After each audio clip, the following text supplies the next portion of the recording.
የድረሱልን ጥሪ ከደቡብ ኢትዮጵያ ወላይታ አረካ አቡነ ገብረ መንፈስ ቅዱስ ገዳም ቤተ ክርስቲያን ኦርቶዶክሳውያን ቤተ ክርስቲያን ተገፍታለች።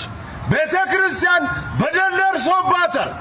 ካላት መሬት ላይ 5 ሄክታር መሬት ተቆርጦ ይዞታውን እንዲጠብቁ ከተቀመጡ ሰዎች ነበሩ። ለእነዚህ ሰዎች ተቆርጦ እንዲሰጣቸው ተብሏል። ይሄንን ደግሞ ፍርድ ቤቱ ነው የወሰነው። ቤተ ክርስቲያን ከራሷ ይዞታ ላይ 5 ሄክታር ቆርጣ ትስጥ ብሎ ይሄንን ፍርድ ቤቱ ወስኗል። እናም ያረካ ኦርቶዶክሳውያን ድረሱልን እያሉ ነው። ለዚች ቤተ ክርስቲያን ድምፁን ሁላት እባካችሁን እያሉ ነው። 5 ሄክታር ኦርቶዶክሳውያን አስቡ እንግዲህ ከቤተ ክርስቲያኗ ይዞታ ላይ።